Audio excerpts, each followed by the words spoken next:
Right now, you're trying. You're trying your level best to actually believe the fact that there is something called as God, there is something called as divine, but you just can't.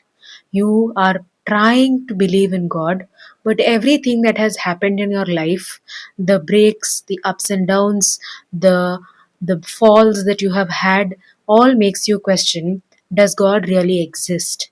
And I am in the situation right now. So today was not a very good day, and although you've seen my videos about God, about Devi Devatas, and so many things, I do end up in this plunge where I think, does God even really exist?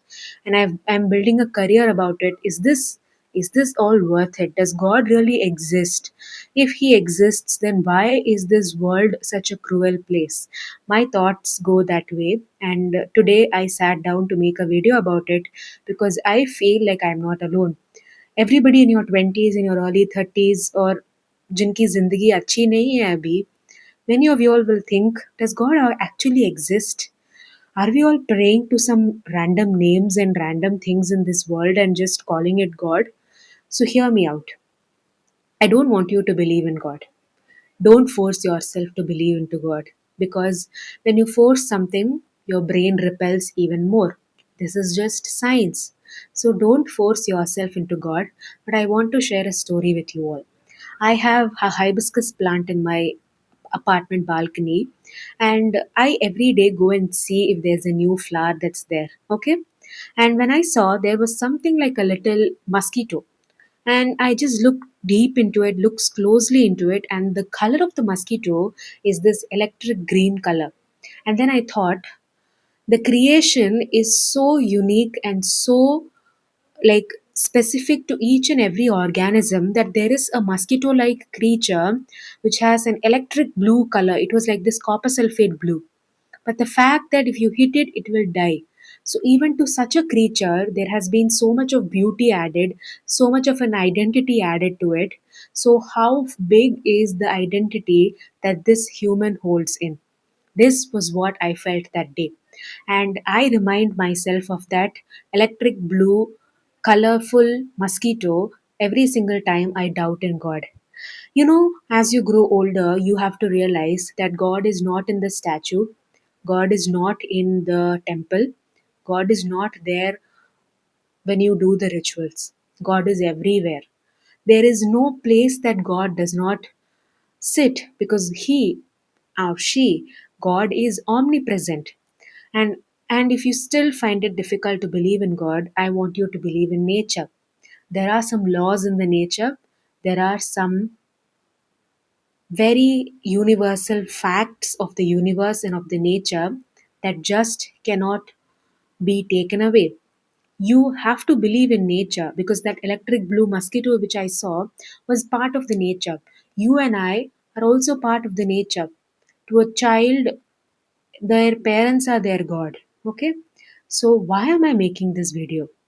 I sense this dilemma in today's youth. As much as there is an increase in bhakti, there is also an increase in confusion. कि ये सब कुछ होता है क्या? Does this even really work? And let me tell you, it does not matter if it works or not, because God is so kind that He does the same good things to people who don't believe Him. Let's say I believe in God and this person does not believe in God. But if this person does everything with the karam, then he also gets the same results that somebody who believes in God does. So God is not fake. Our minds are so fickle, and our minds are sometimes so narrow minded to today's problems and tomorrow's problems that we completely forget about how big our life is and how grateful we need to be for the small graces that God gave us in our lives. And one such story is when I was in 10th standard, I was very sick. And for the last exam, we decided, let's take an IV. IV is intravenous fluids. The moment she stuck the the moment she stuck the syringe, my throat started closing. And I did not know that I was experiencing an panic attack, and I was experiencing this allergy to the particular multivitamin which she had done. And there was this auto man who was ready to take us. We had no money, no cash. He took us to the nearby casualty hospital, and they gave me a medicine which saved my life. And the doctors told that if I we had not come early, my throat muscles would have completely contracted and I would have choked to death. I was just 15 years old at that time. Right now, I'm 26. So the 11 years of grace period, I don't know, but I definitely think God gave me. I was supposed to die when I was 15, or at least I was supposed, something bad was supposed to happen to me. And the next day, I had my CBSE board's English exam. So I personally feel that there is some higher power. You call it God, some fancily call it the universe. But sometimes it looks like it does not exist. But even in the darkness,